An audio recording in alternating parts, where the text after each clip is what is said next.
Assalamualaikum warahmatullahi wabarakatuh.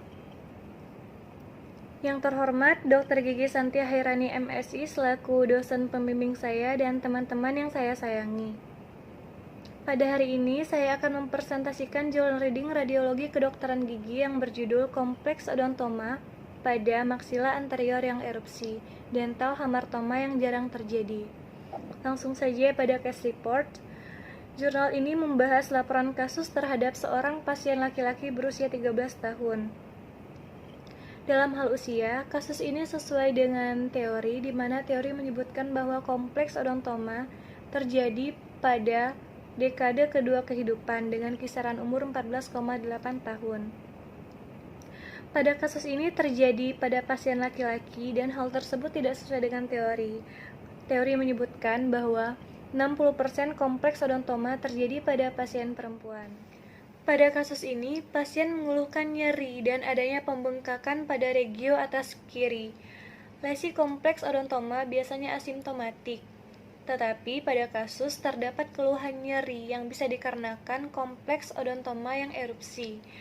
Pemeriksaan ekstraoral pada kasus tidak terdapat asimetri wajah karena biasanya kompleks odontoma yang berukuran besar lebih dari atau sama dengan 6 cm yang dapat menyebabkan adanya asimetri pada wajah. Pada pemeriksaan intraoral, kompleks odontoma berhubungan dengan gigi yang tidak erupsi atau impaksi. Dalam kasus ini menunjukkan gigi canines yang tidak erupsi pada rahang kiri atas. Terdapat tonjolan tulang berwarna putih kekuningan dengan batas yang jelas dan tegas berukuran sekitar 10 mm melekat pada jaringan di bawahnya dan tidak bergerak ketika dipalpasi, yang berarti bahwa terdapat kompleks odontoma yang erupsi.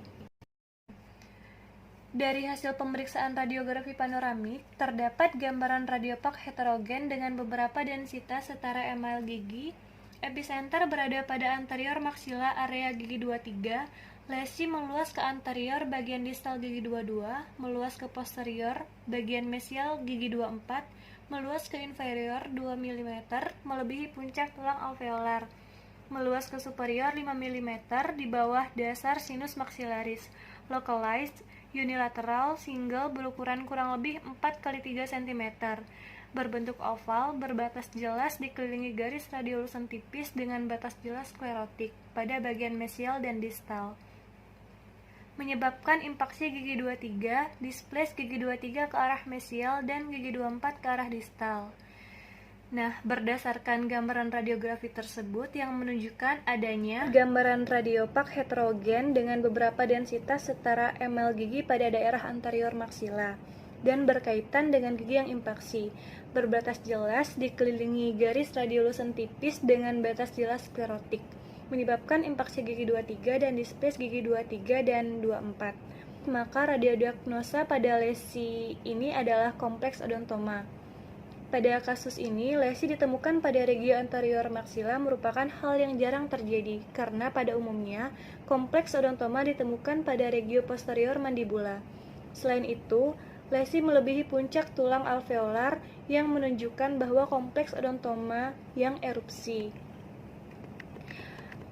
Diagnosa banding pada kasus ini adalah compound odontoma karena lesi ditemukan pada daerah anterior maksila yang merupakan lesi radiopak dengan beberapa densitas setara dengan ml gigi, berbatas jelas, dikelilingi oleh radiolusen tipis dengan batas sklerotik dan bisa menyebabkan impaksi gigi permanen. Namun bedanya yaitu pada lesi pada kasus ini berbentuk oval dan berjumlah 1, sedangkan compound odontoma adalah lesi menyerupai struktur gigi kecil-kecil dan berjumlah lebih dari 1 atau multiple. Penata laksanaan kompleks odontoma pada kasus ini adalah enukleasi yang dilakukan dengan pengangkatan massa secara pembedahan dan peletakan bone graft ke dalam rongga tersebut untuk membantu pembentukan tulang dan menciptakan dukungan tulang yang baik untuk restorasi prostetik ke depannya. Tidak dilakukan pencabutan pada gigi 23 yang impaksi karena asimptomatik dan letaknya dekat dengan akar gigi insisif lateral dan insisif sentral maksila. Pencabutan gigi ini bisa mengakibatkan kehilangan tulang yang lebih banyak dan membahayakan gigi vital lainnya yang berdekatan. Lalu, pemeriksaan histopatologis dilakukan setelah tindakan pembedahan. Berdasarkan hasil pemeriksaan histopatologis, didapatkan struktur email, dentin, dan pulpa yang irregular, sehingga didapatkan diagnosa yaitu kompleks odontoma. Setelah itu dilakukan kontrol. Pada kasus ini, pasien kembali setelah 7 hari dan terlihat penyembuhan luka pasca operasi yang baik dan dilakukan radiografi panoramik ulang. Pada gambaran radiografi tersebut, terlihat kompleks odontoma telah hilang terangkat seluruhnya dan terdapat gambaran radiopak heterogen yang berupa bone graft serta tulang trabekula belum terbentuk. Penyembuhan tulang dapat dilihat dengan terbentuknya tulang trabekula 3-4 bulan pasca bedah. Maka dari itu, pemeriksaan radiografi belum perlu dilakukan pada hari ke-7. Tingkat rekurensi kompleks odontoma jarang terjadi, dan kontrol yang direkomendasikan untuk melihat rekurensi lesi yaitu 5 tahun pasca perawatan bedah. Next, kesimpulan.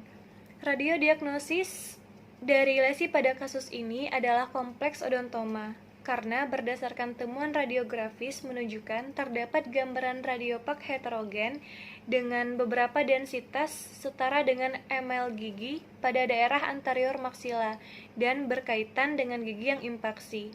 Berbatas jelas dikelilingi garis radiolusen tipis dengan batas jelas sklerotik, menyebabkan impaksi gigi dan displace gigi di sebelahnya.